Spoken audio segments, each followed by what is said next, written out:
For anyone who curses his father or his mother shall be put to death. He has cursed his father or his mother, and his blood is upon him. Leviticus chapter 20, verse 9. How blessed will be the one who seizes your young children and pulverizes them against the cliff. Psalms chapter 137, verse 9. If a man is caught in the act of raping a young woman who is not engaged, he must pay 50 pieces of silver to her father. Then he must marry the young woman because he violated her, and he will never be allowed to divorce her. Deuteronomy chapters 22, verses 28 and 29. According to the Bible Gateway blog, the Bible was actually written in 3 different languages: Hebrew, Aramaic, and Greek. But they were ancient tongues, not the languages widely spoken today.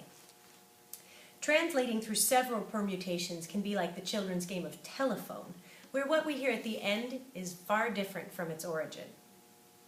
The ancient Israelites spoke Hebrew, the language in which you would have found most of the Old Testament.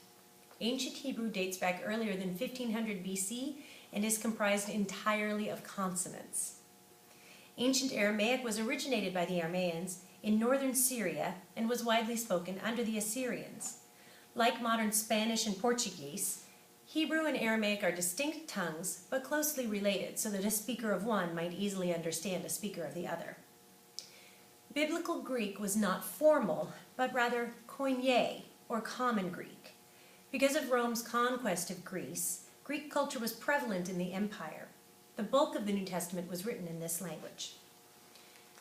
Religion is powerful. Faith is powerful. Religion and faith without common sense are dangerous. Translating these texts literally and demanding strict adherence to them would be foolhardy at best. Wars have been waged, and are still raging today, by people whose beliefs are cemented in these and other texts, and in passages often taken selectively and out of context. Following is a passage from the award-winning television show The West Wing. In the selection, President Jed Bartlett is making an appearance at a reception for radio talk show hosts. One host in particular, Dr. Jenna Jacobs, has whipped her listeners into a frenzy over the Bible's supposed characterization of homosexuality as an abomination, a position in direct opposition to the administration's stance. In spite of the fact that she's in a room full of people already on their feet, Dr. Jacobs refuses to stand when the president enters the room. Written by Aaron Sorkin, this passage is a remarkable illustration of the power of spin. Thank you very much. Thanks a lot. I wish I could spend more than a few minutes with you today, but the polls don't close in the East for another hour, and there are plenty of election results left to falsify. You know, with so many people participating in the political and social debate through call-in shows, it's a good idea to be reminded every once in a while. It's a good idea to be reminded of the awesome impact.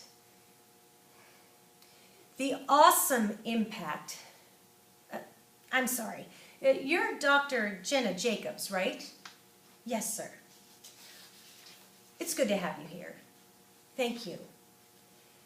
The awesome impact of the airwaves and how that translates into the furthering of our national discussions, but obviously how it can,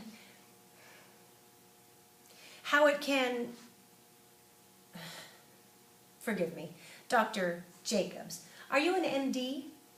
A PhD? A PhD? Yes, sir. In psychology? No, sir.